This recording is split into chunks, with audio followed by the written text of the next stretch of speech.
Okay, Mr. Atkins, it's my turn now. In the end, Todd Atkins, you're just not that guy. I've listened to your podcast. I don't know. I tried to listen. The Todd Atkins Show, the MMA podcast. In the end, you try to be like Joe Rogan, but you just don't have that clutch gene. You're not even Joe Flacco.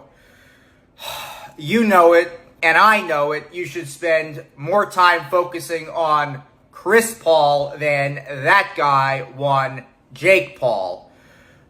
My ratings on Undisputed are 1,000,000 times higher than your ratings on your show. In my heart of hearts, Todd, you know it, and I know it.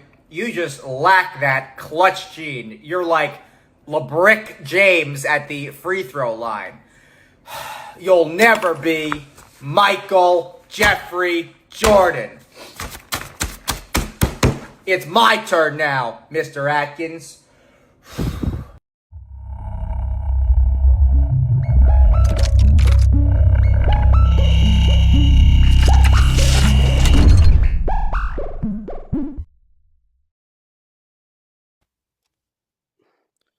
All right, this is Todd Atkins, and I'm here with Lucas Ketelle and Lukie Boxing, as he's known on Twitter, and was known on some other spaces before he kind of took a break. And he's been on my show before. He's I think he's a great resource as far as discussing boxing topics. And I really wanted to get into this Dana White Turki Al-Sheikh League announcement. But first, Lucas, for people who may not know who you are, maybe get to introduce yourself, kind of tell what you do in the boxing space. Sure. So my name's Lukie, for lack of a better word. My Twitter handle now is Big Dog Lukie.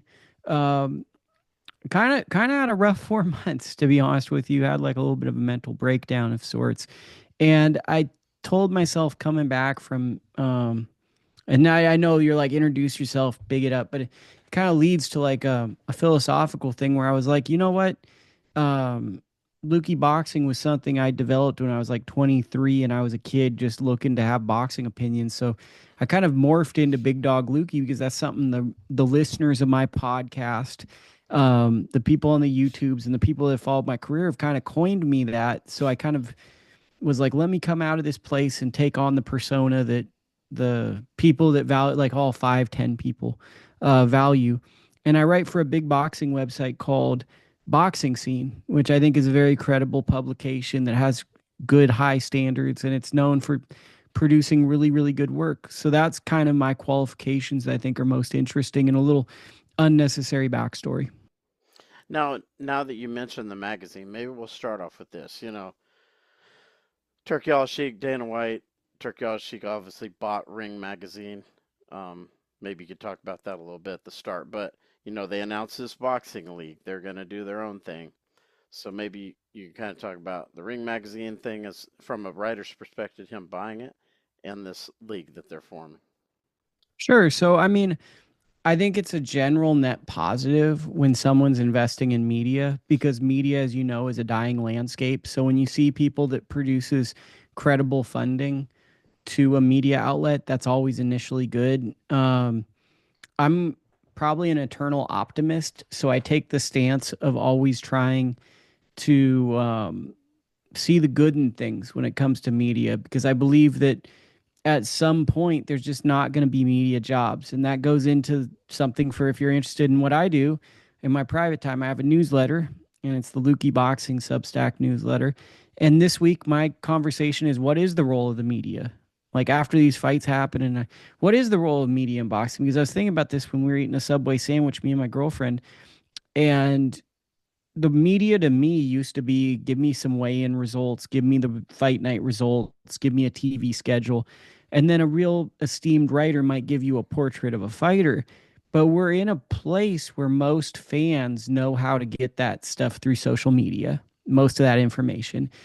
And most people, because of social media, have very strong opinions and can kind of talk amongst each other. So maybe those written things aren't as interesting. So I think that I'm excited that someone's investing in media, but I also have questions just as a broad for every sport.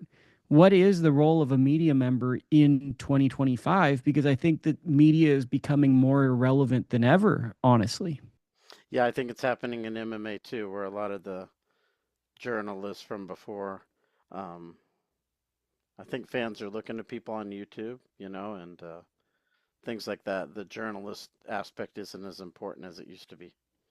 Well, and I'll just add to that. It's like, I'm not complaining or anything. You just adapt. But I mean, it's like, I I guess maybe it's a selfish thing. I'm hitting this crossroads where like where do I stand in the sport or whatever.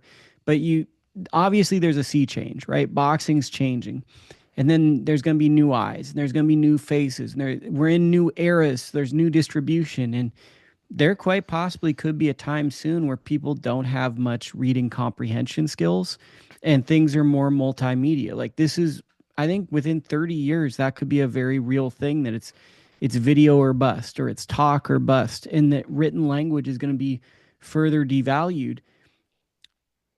I guess like I keep going back to this fundamental question, like what is the role of a report? I think a lot of times when you say a reporter, it's investigative journalists or all that stuff. And I'm honestly, throughout my career, I've been very bored of people that do that stuff. Like that's not what I enjoy. I just like in-ring action and observations and subtle details about fighters.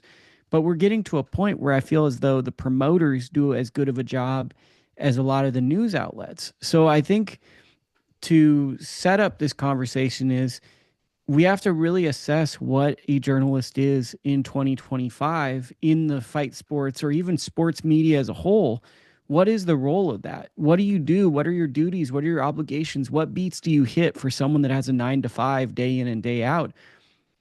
As a boxing media member, this is something I'm thinking about this week. And on my podcast, I talk through because I don't know what those roles are.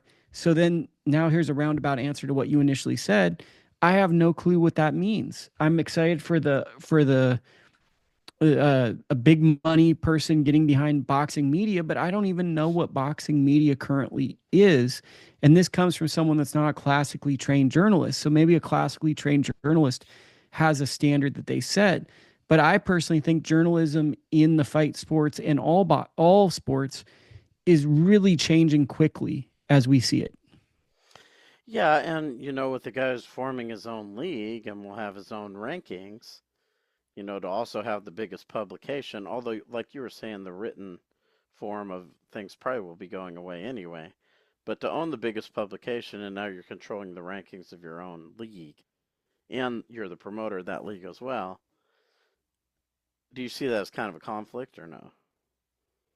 I mean, boxing has a ton of things that are strange, but I think my pushback on that would be before this happened, Oscar De La Hoya of Golden Boy Promotions owned Ring Magazine, and no one was really upset with that, maybe for a little bit. I mean, the sad matter of boxing is that this is a sport that's very much a niche sport unless it emerges and gets a lot of fans. So there can be times where people are invested in the sport in other ways by media entities because the sport simply just doesn't have a huge and diverse portfolio of buyers. It's a very small niche audience, and it's going to be people that really love the sport. And there's only a handful of people that can pay a lot of money to invest in boxing. So I get what you're saying, but I also feel like this is just where boxing's at. Like, boxing doesn't have that many options to monetize itself, in my opinion.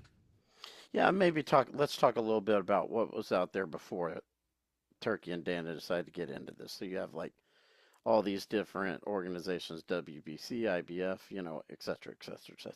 So maybe kind of give me your opinion on what boxing was before this announcement came along. Well, I think that like there's been different eras of boxing, right? So when I was growing up, 80s, 90s, it was like more of a golden era where it was like great fights were made and the networks kind of bid to get these really great lucrative fights. And then around when Roy Jones came, HBO signed him to an exclusive HBO deal, which gave him a little bit of wiggle room to kind of pick his opponents at times. That kind of led into a different era that was kind of best encapsulated by Floyd Mayweather, who fought Oscar De La Hoya, but when he became like a pay-per-view star, he was very much a businessman, strategically maneuvering his career for what would benefit him financially and in terms of matchups at times. Now, he was one of the greatest fighters ever, but he was very astute as a businessman in making things work for him. In the wake of Mayweather, we had premier boxing champions, we had top ranked Golden Boy, and then Matchroom emerged from being a British promoter to a global force.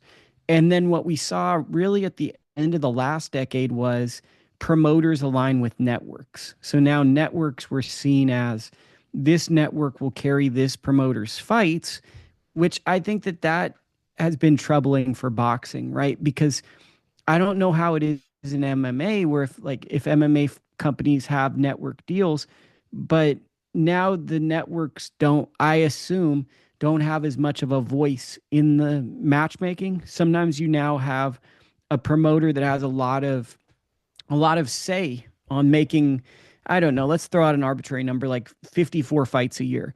Some of those fights are just going to be fights to get the job done, to get things done, right? And when you do those, then you get yourself into these equations where we're getting away kind of from when I feel boxing was in its strongest. And this is where Turkey and Dana honestly could be very, very strong and good. We need competition and we need networks bidding on the best fights. We need fights that compel fans to be coveted by streaming services. And in the last decade, it was kind of like it was more so, I feel like star driven. We'd get some great fights, but it was more high level A side, B side fights. And what I mean by that, and stop me if you want to talk because I'm just talking. No. A side, B side, like you have a superstar boxer and then you have a guy that you are pretty sure he's going to beat, but he's also interesting. He talks a good game and that. And we're getting a lot of matchups like that. And of course, occasions and good bouts. It was a different era, a more strategic era. And then after COVID, we've kind of turned into this new era where we're getting more of these undisputed fights, but it's been through Turkey and Riyadh season. And so far, they've been compelling fights, compelling matchups, good fights, good deep cards. I don't know much about Dana White being a boxing guy. I've heard his name mentioned.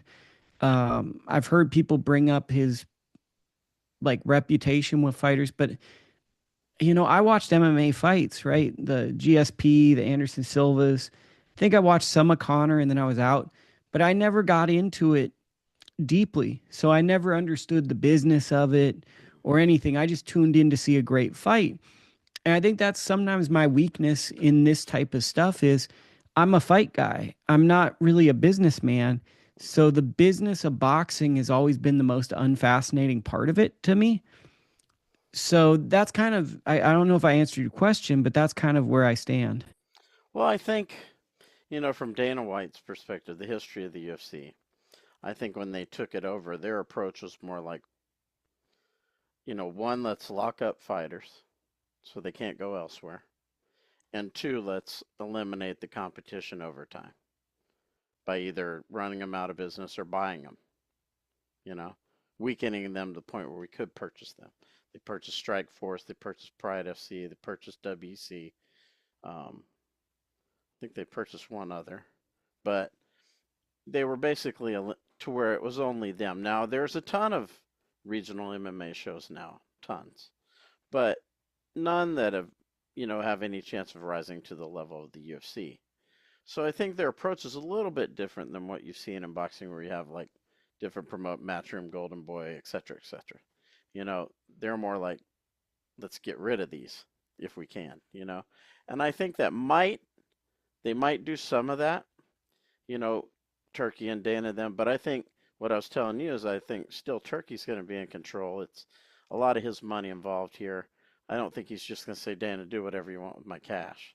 But I do think they're going to try to lock up fighters of their own, kind of start grassroots, which the UFC did, and kind of reprogram fans to think, okay, our fighters are the best fighters, and kind of go from there. So I think that's what you'll see to start out. They may sign some big guys, I wouldn't necessarily be shocked if they did Canelo Crawford on their first the September 12 event that that's going to be like their first big one.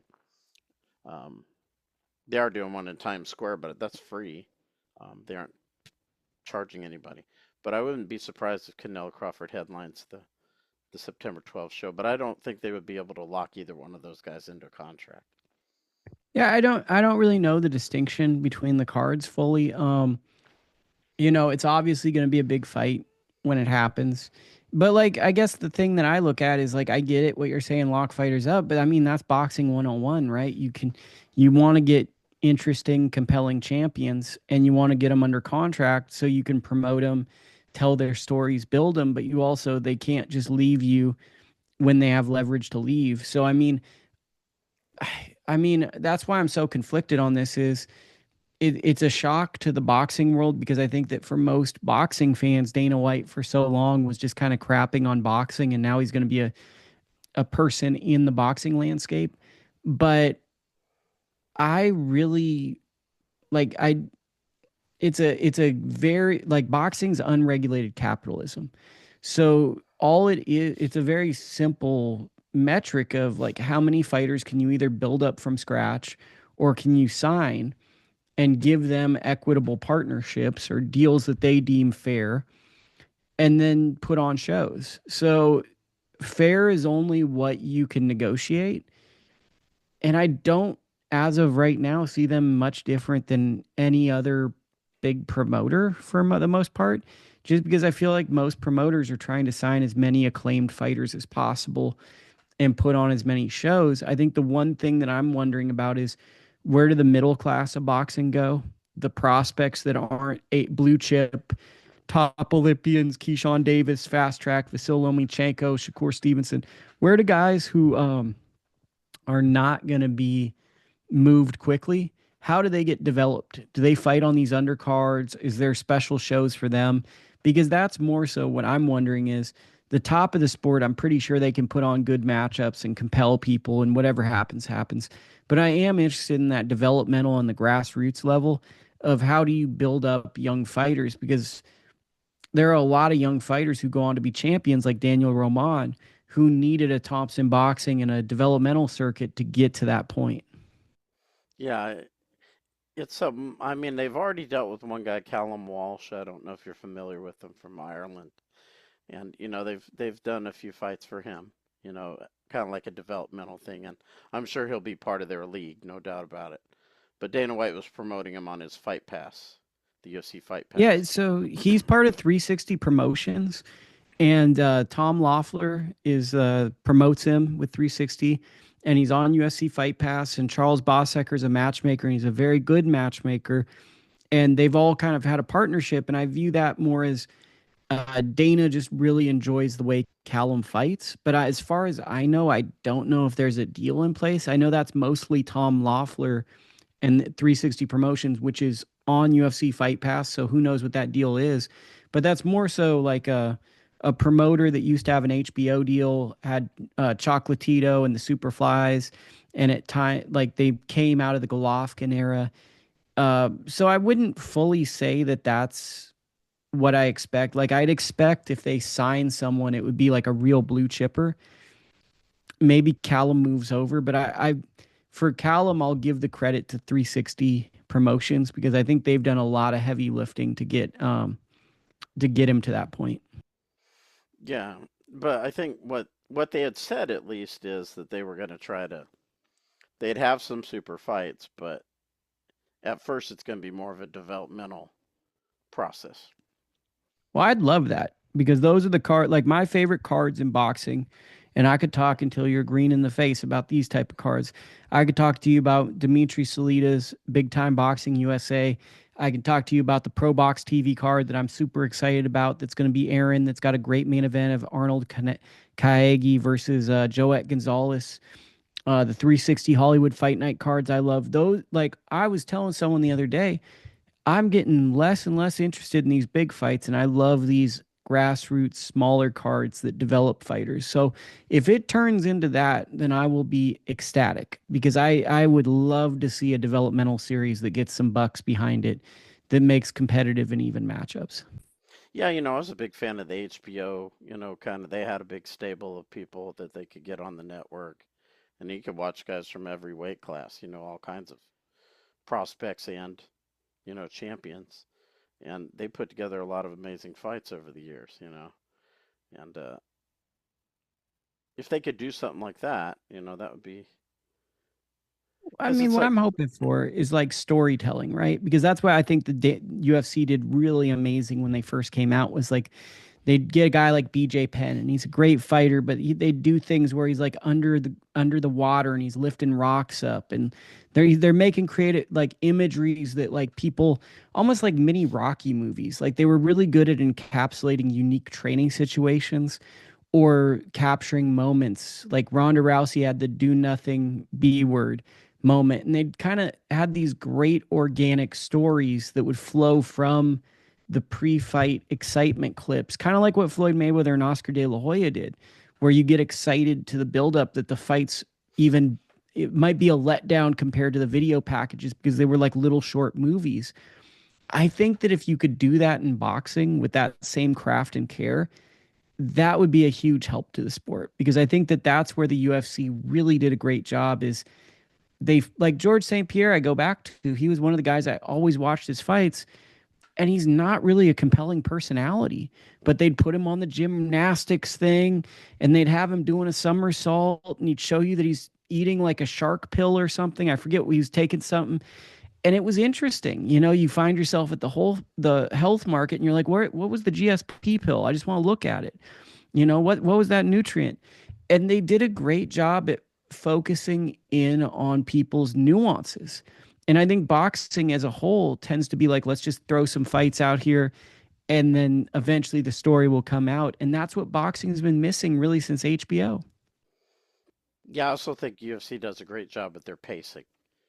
Fight, fight, fight, fight, fight. They don't fight, 1 hour goes by, another fight, 30 minutes goes by, they're really good with the pacing, and I think that's definitely something they'll have almost an immediate improvement over everybody. Is boxing seems to have a problem with that. For sure. And I think that some of that too could be like a construct of like old fashioned thinking and ad revenue. So like if it's a TV card, like maybe you're selling ads and like you're kind of stuck. I know the Fox cards were kind of rough because it just felt like they drag along because it felt like ad revenue was coming in. Um, but yeah, no, boxing telecasts don't really have like they have a very archaic structure, and I definitely think like for these pay-per-view cards, really all it should just be fight, fight, fight. I wouldn't be mad if it was walkout, film both walkouts, go to the fight. I think the one thing boxing does terrible that I've been a huge advocate for you should make a little intro video like the UFC used to do for those versus cards or whatever, where you get both guys talking, and even if the other guy doesn't have a chance. Like I was in a production meeting once, and they said that when you're in production meetings, it's crazy because you think both guys are going to win the fight. They typically sell you on the fight, and I wish that boxing had a little bit of that. Like you could take a guy into like the side room of a hotel and just film him. And why are you going to win? What is good? Have him shadow box have it be in black and white, and then just run that 30-second clip between the two. Um, Hmm. that would be great. That would be great. If that could be the thing, if we can incorporate that. So I'm hopeful that that's what we're getting. But like, I've spent 20 years in boxing, so I'm going to be optimistic because if this doesn't work out, my life's work just isn't going to work. So, I mean, I feel like I find myself with boxing often optimistic because I've just put too much of my life into boxing for if it doesn't work, what did I put my life into? I think it'll work. I just don't know if it'll be ideal for fighters in the long run. I don't know if fighters will be able to command the money that they used to once the UFC gets rid of everybody else, if they're able to do that, you I know. see. I don't think they can do that per se. I think there's always going to be boxing is always going to have some rich guy. That's the thing I'll tell you about Yeah. boxing. There's always going to be a rich guy that's going to jump into boxing that wants to do his own thing. Um, they might have a couple of years of a lot of success. I wish them the best. maybe they'll control the big fights for like a decade. But it comes down to how long is your interest in boxing, which is a big thing, right? Like longevity is hard, man. I'm having trouble 20 years into boxing staying focused. I'm falling off the wagon. So to run a company and to keep your focus at that high level, like I think it's exciting when they start because they're going to be super enthused and these cards are going to be awesome. They're going to be stacked and whatever. There obvious I think what's interesting is there's always going to be someone that's unhappy. So that's always going to be a fun thing to follow. And there's always going to be someone out there who has a lot of money who's going to run shows that doesn't want to answer to someone else. And that's kind of the what makes boxing kind of fun and maybe for the average fan doesn't make it approachable is it's kind of free market capitalism. It's chaos. So there's always going to be someone out there just doing something crazy. And that's why I love it. It's the best way I can explain boxing to an outsider, and I assume there's probably a lot of outsiders listening to this, is it's a lot of cartoon characters. It's like you're in a world where everyone's a cartoon character. I'm a cartoon character. My friends are cartoon. Everyone in boxing is like a deeply traumatized, absurd person.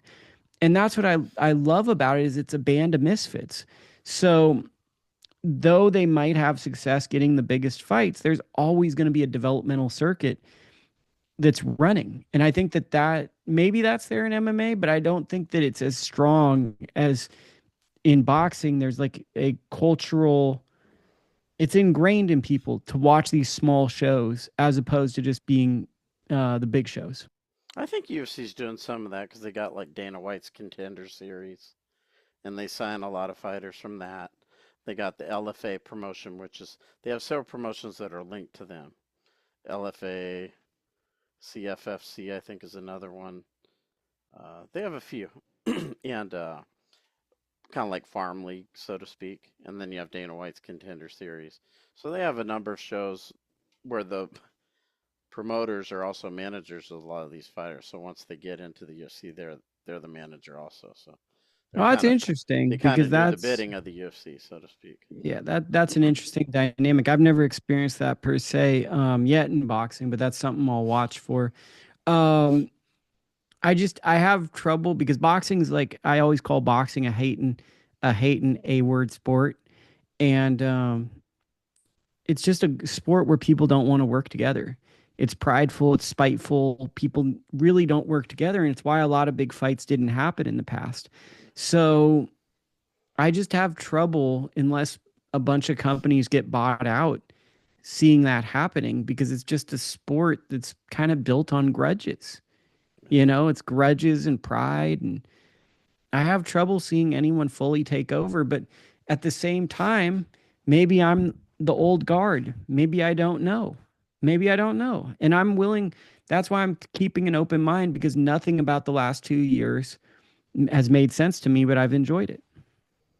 Yeah, I think, like I said, from the UFC's approach, they have most of the, well, you could say they have most of the best fighters that we don't know because there's lots of fighters out there that aren't in the UFC that are good. But, they have the most visibility. And like I said, they used to have to deal with managers who didn't work for them. But now all these managers work for them because these promotions that are underneath them have TV deals with Fight Pass and they work for the UFC. So they have their own managers, they have their own network, they have all that. They control everything from top to bottom, and so I compare it to like Narcos, when the Ochoa family brought their own Colombians over to sell it in Miami, distribute it. All the dealers were there, work for them, so they didn't have to deal with all these other people and have these grudges and turf wars. We want to control it from here all the way to here, and that's what the UFC does. That's what they're already doing. I think they've done a great job of that. But it does make it hard for fighters to have power against them because everyone works for the UFC, the managers, everybody. Yeah, I've never watched Narcos, and as I said, I'm not really familiar with what the UFC does or their model. Um, so I don't know. So it'll be interesting. This is new information to me, and I'm a what do you call it? Like an action. I watch people's actions, and then I judge based on the actions. I've only watched UFC, MMA fights based on matchups. I never really got super deep divey into like the behind the Yeah. scenes stuff. So, I mean, this is all new to me. You know, a lot of people have strong opinions about Dana White. I'm rather open minded. Hmm. I think he's a compelling interview at the Oh, very for least. sure. I think he's probably one of the more interesting interviews at the top of any promotional entity. So I think at the very least, he's going to be a great soundbite for the end of fights. He'll always have like a talking point. But I don't know how it plays out because boxing is just such a unique animal.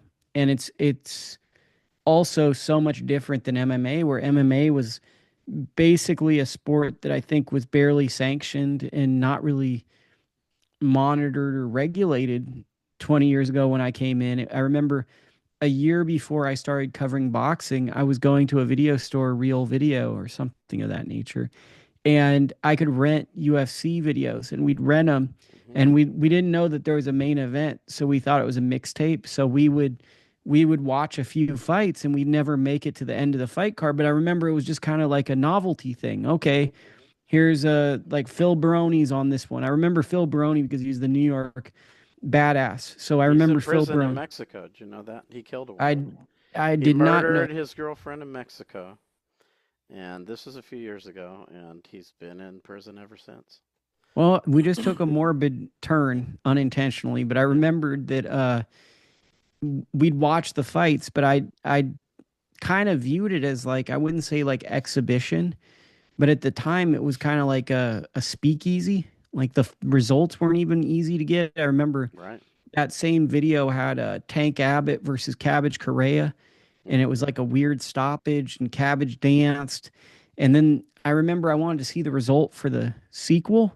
And I remembered it was really hard to find the result for that second fight because at the time there wasn't like, you couldn't just go to regular publications. It was like the algorithms were off.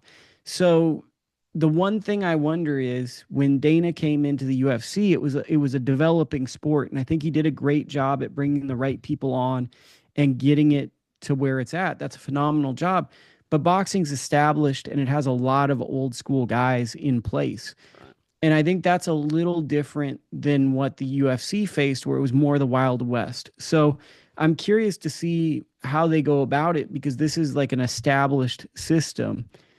And if they're able to like make the best fights and have the majority share of everything, it's probably good for the fans. Who knows what it is for the fighters? I don't know. As I keep going back to, Yeah. I don't know because everything about boxing right now and the business of boxing, Dimitri Bivol versus Archer Beterbiev, I never would have thought that fight happened. We've seen it twice. I would have never thought Tyson Fury and Usyk would have fought. We've seen that fight twice. Fights I never thought we'd see it. We're seeing consistently to the point where now I assume really good fights happen. Hmm. But we aren't getting some of them like Canelo Benavidez, Tank Shakur. There are some that we aren't getting. Yeah. For So now, I think. But I mean, I Fury think, and Joshua was another one but like, I mean, I think we're trending in a way where all of those fights are going to happen, because of right? Turkey, right? Because of Well, Turkey, you think? and the culture, right? Because it's like when you set a tone of good fights being normalized, and I think this is what happened in the UFC and MMA. You normalize good fights, then you can't go back to bad fights. People go, wait, that was a good fight. And then because it's not just Turkey that's putting on good fights. Tonight, Pro Box TV has a great fight. PBC threw a great fight with Benavidez and Morel. Lauren Price versus Natasha Jonas was a good fight.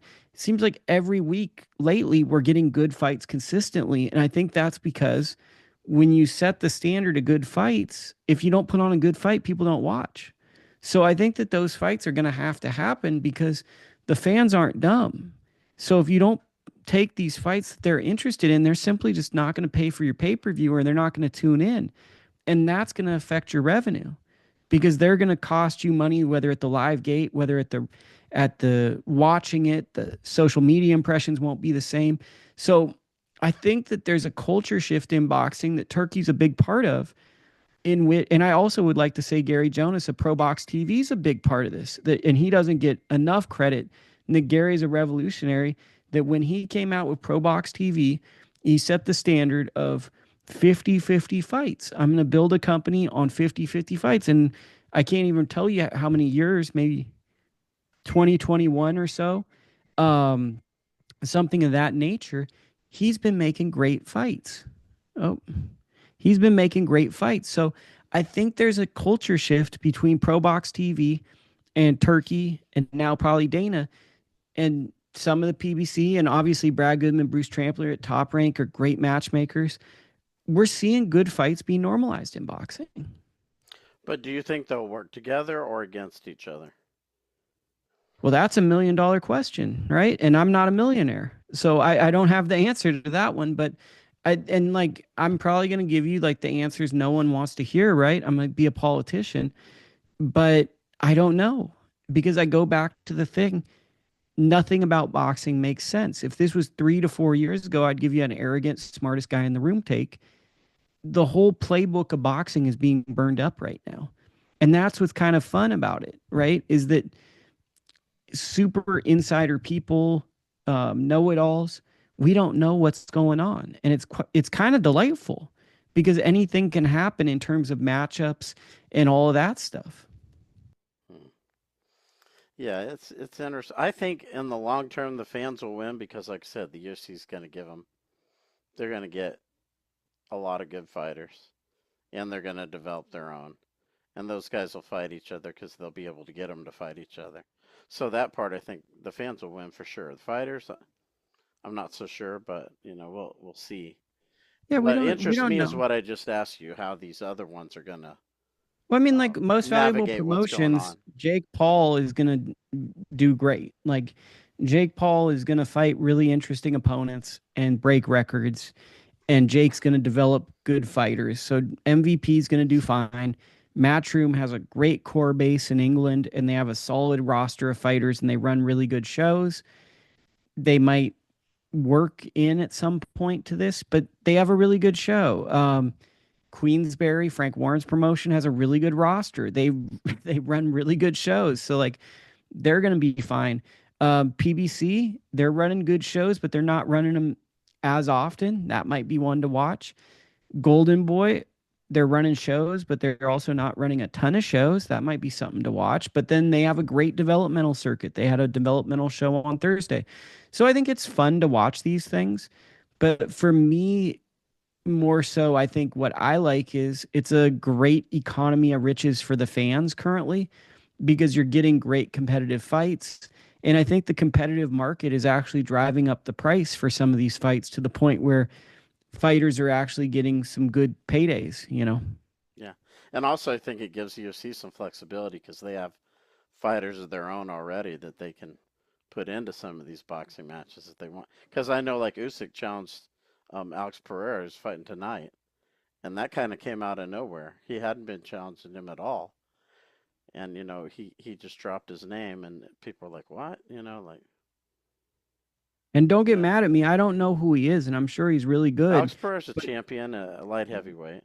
He's fighting tonight. He's defending his title, and he's basically the biggest, I would say the biggest star in the UFC right now because every time the UFC needs someone to step in, he steps in if he's not already fighting.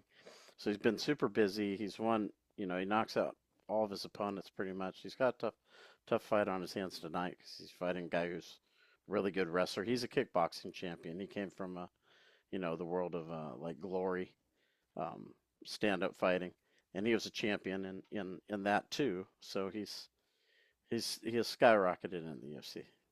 Okay, I mean, like I'm not the biggest fan of those type of fights, which we may see more of those, like the crossover, like maybe a Conor McGregor.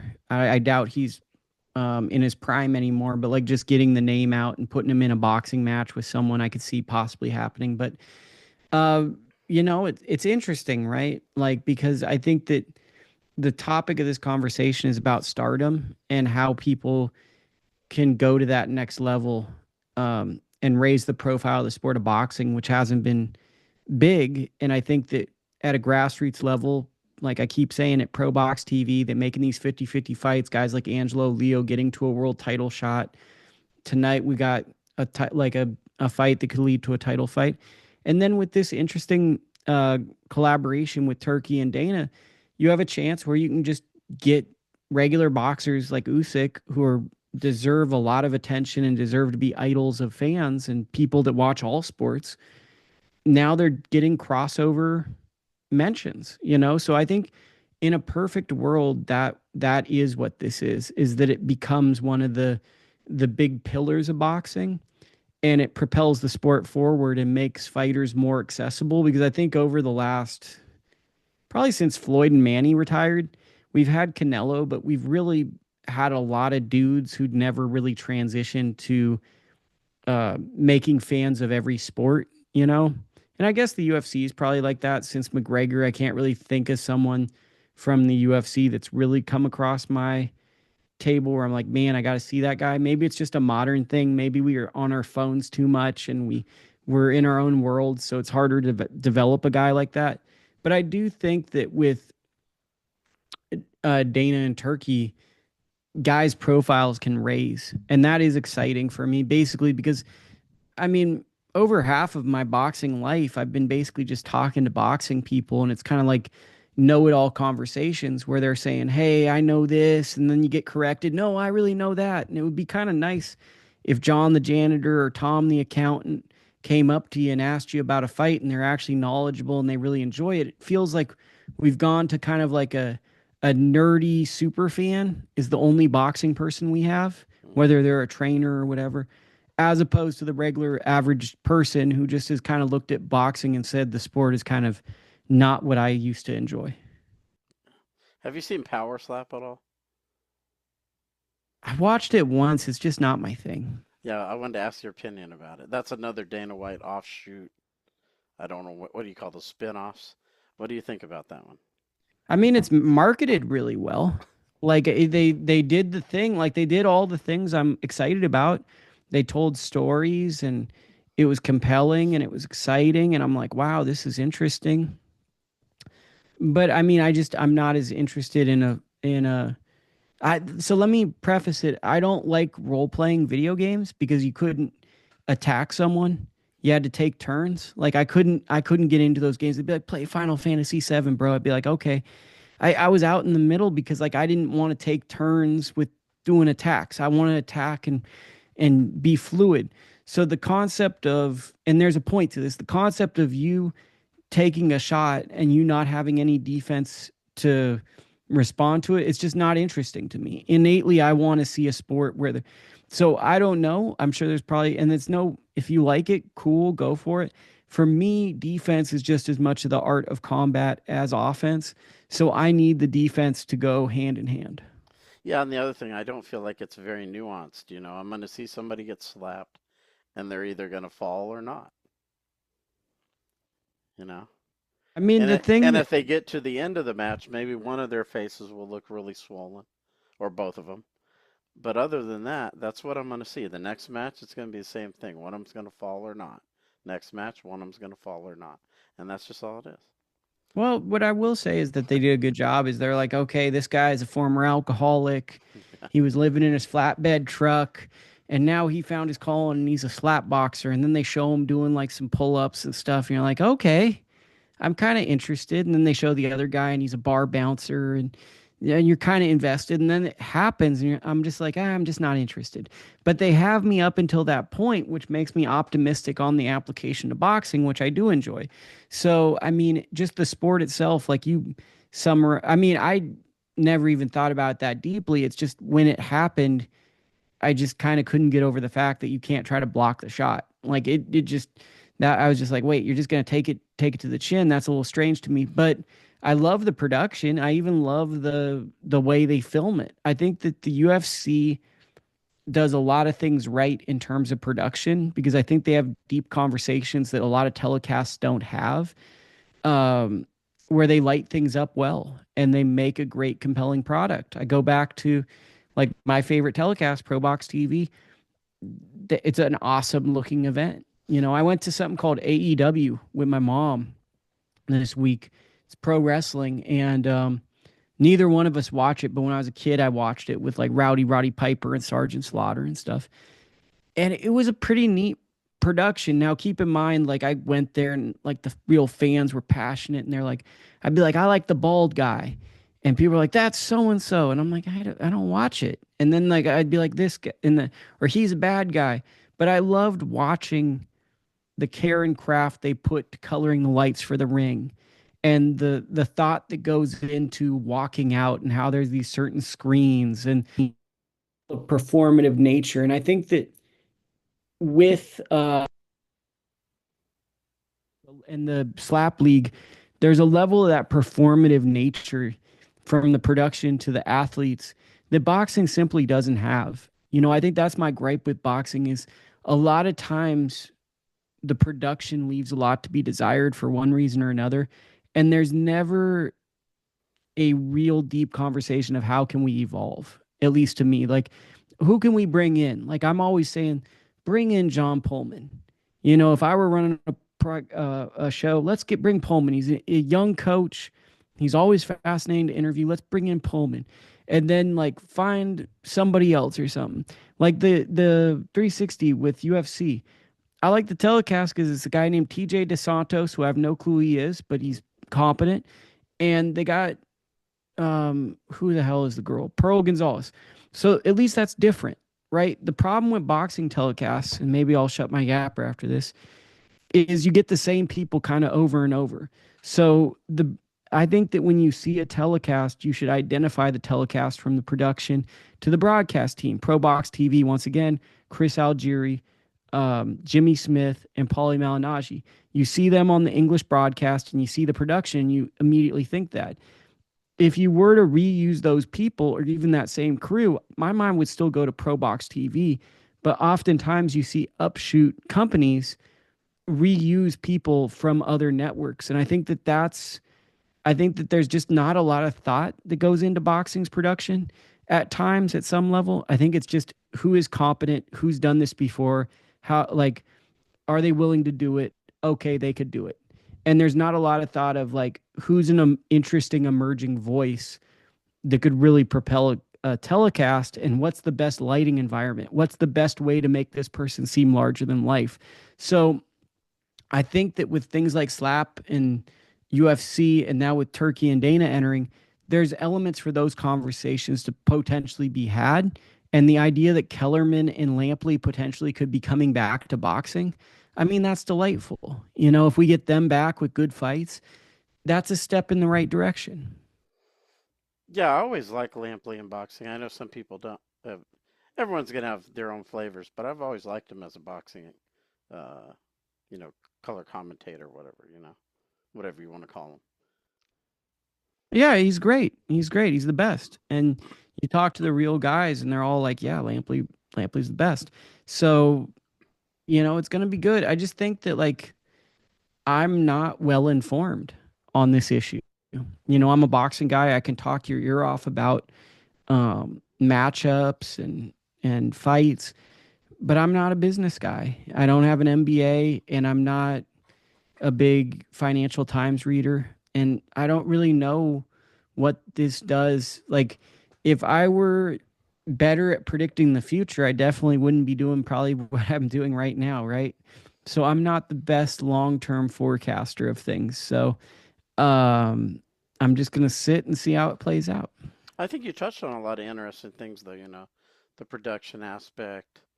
Some different things that old guard, some not really having conversations. These are all things that you're right about, and you're right that the UFC does. They spent like 20 million on the Apex, their own kind of like home venue where they can shoot a lot of their stuff if they want to. I know they're talking about doing that even more, not taking the show on the road as much, so they can kind of fine tune they're in control of all aspects, just like where we're talking about top to bottom with the Narcos. They're in control of all aspects. They own the production, all the people there work for them. It's their show, it's their house. So And that's not always a do it. bad thing, Yeah, right? Because and that's Slap is familiarity. done there. That's why you're saying Slap looks good, because they do it there. I think the one concern is people that have followed the UFC. There's concerns about the revenue split, from what I understand with the UFC. Yeah. We got to wait and see how that goes, because what do we know about Turkey? they're willing to pay fighters probably above market value as of now. So I'm curious to see how that plays, because the one person no one's complaining about getting a check from is Turki Al-Sheikh.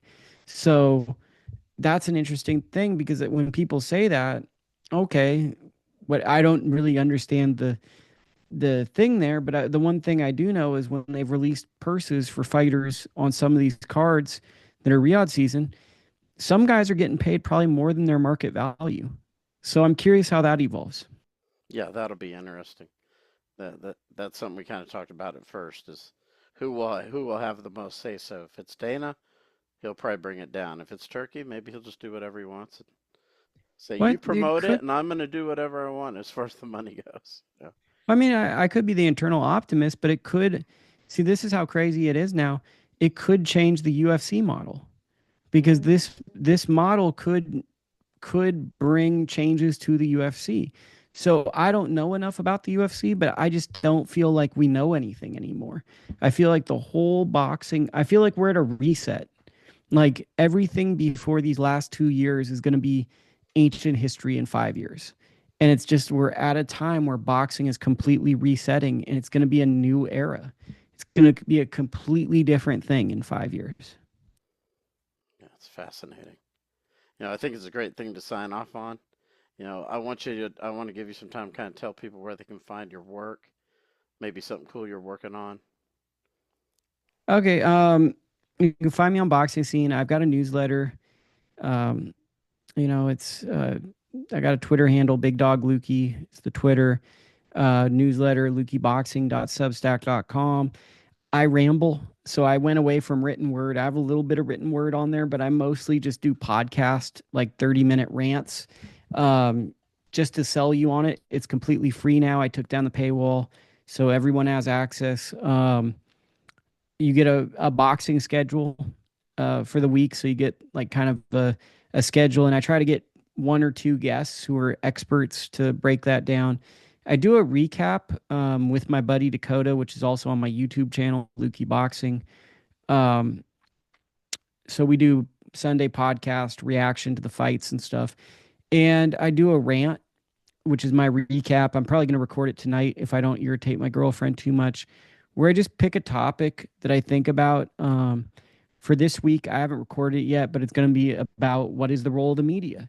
And I kind of workshop some of my rant in here, but it's going to be like, as I said before, like I'm trying to understand what the role of the media is, when so many things that when I was a fan that I wanted are now just readily available, and that most people know how to find those things. What do you expect from a media member? Because to me, the most interesting thing, and it could be selfishly from me, about the Turkey Dana um, coming together is, where does media sit in all this? Because like Dana's has a track record of telling great stories and making great production, and social media now gets the results to the fans very quickly, where you can just follow that. What is the role of the media? So I'm going to explore that, because I think that's a topic we need to think about as media members. Is a lot of guys are like, oh, I'm the smartest guy in the room, or I offer such great insights. But what differentiates you from someone who has a social media account that has millions of followers, that, has figured out algorithms and they can say interesting things? So that's the topic I'm going to talk about on there. And I'm working on a story about Harry Gigliotti, a former journeyman boxer who's now the #2 bare knuckle fighter. So that's probably like the most interesting story I'm working on. And then I'm just going to have a lot of churn next week. So I'm going to have like kind of just rinse and repeat stories that aren't probably award-winning stories, but they're just stories that if you love boxing, you can go there and get some fascinating stuff. Now that you brought up bare knuckle, I gotta get one more from you before you go. Bare knuckle, me, I think if I was running it, I would say we're the new boxing. This is what boxing used to be. We're the more maybe violent, exciting form of it. Do you think it could be a competitor for boxing or no? And like, no, I think that like it's just its own thing, right? Like boxing, how do I say this? Boxing's like not fascinating enough to have a competitor. Like it's not fast, it's not quick. It's kind of like marathon running. Like do fans of watching marathons, do they have competitors? It's like the people that get into boxing typically have deeply traumatic childhoods and find an affinity to the sport, or they just had a family member that loved boxing and they're traditionalists. I don't think anything's ever going to be a competition with boxing because the people of boxing just love boxing and they typically struggle with anything that's not boxing for whatever reason. It's like a very um, old school sport where like anything that's not boxing, they'll be like, this isn't boxing. They have no gloves. So like, I don't see it being a competitor, but I also see it as an interesting emerging sport that gives a lot of fighters who maybe could have been in bad positions opportunities to tell their story and fight in competitive fights. And hopefully they can get like a good TV deal and it can get in front of enough people and it could be compelling. But I don't see it as a competitor to boxing or MMA because I think that both of those sports have unique fans that are interested in specific things about those sports. I think bare knuckle is its own monster and it's kind of searching for the core fan base right now. And I'm not sure who that fan. I feel like the fans of bare knuckle are the fans of UFC 20 years ago, but the fans of UFC 20 years ago have evolved into the UFC fans, and now they're not looking for the UFC 20 years ago. So I'm out of touch with what young people are doing now. So I don't know what the competition for bare knuckle is. Yeah, it's interesting because, like I talked to DeMarcus Corley who fought in bare knuckle, and they used him, man, boxing and bare knuckle, it's like totally different worlds, like they start you right in the middle of the ring and they basically say knuckle up and you're already going at it. He's like, it's just a totally different experience. Yeah, it's a fight, right? It's a fight, and um, yeah, I mean, I think it's fascinating. It's just it's so different, right? It's more about physicality and toughness, right? Those are probably strengths that are equated just as much to talent, and it's like putting that down would be as silly as like a boxer saying he's going to go into MMA and beat a wrestler, or a wrestler saying I'm going to come over to boxing and beat a box. Like they're just different. They might have elements of being similar, but they're different. And I think from a business standpoint, oh my God, I avoided business questions, but I'll give you a business answer here. They're really looking for who does this sport really interest. I think they're really trying to find a core group of people where this is like, we are all in on this. This is the new thing. This is really fascinating. And I think they're making some positive steps towards that, but they're trying to really facilitate kind of a core group. And then the next step, I think, would be finding a streaming platform that could consistently get eyes on it. And I think that, like I'm not an executive at any point, but I think that if bare knuckle were to um, partner or be put behind like a pro wrestling promotion, I think that would be a big thing for them. So if they could find like a pro wrestling show and then they came on following the pro wrestling show, I think that they could possibly, because they seemed, I watched one and there was a bare knuckle guy that came out and he looked like Hulk Hogan and he fought like a former MMA guy. And I'm like, okay.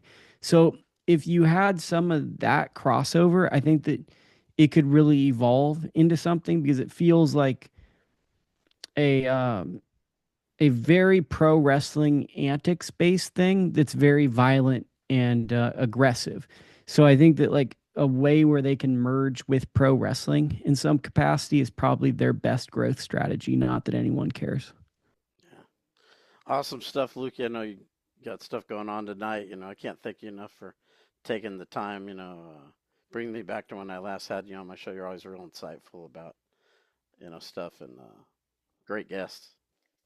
I hope people enjoyed it, and I didn't really have that many answers for you. So, um, as I said, maybe in a couple of years I'll be more knowledgeable on this subject because I just don't know much about Dana White. I know the world knows a lot about him, but I'm in my bubble, and Turkey Al-Sheikh has just made great matchups in boxing so far. So, I think that it's interesting times, but it's also for me wait and see. Yeah. Well, everybody, I hope you check out Lukie at Lukie, Big Dog Lukie on Twitter. Lukie Boxing. And as always, we appreciate the support. Subscribe, check out the channel, share it with somebody. And as always, till next episode. See you later.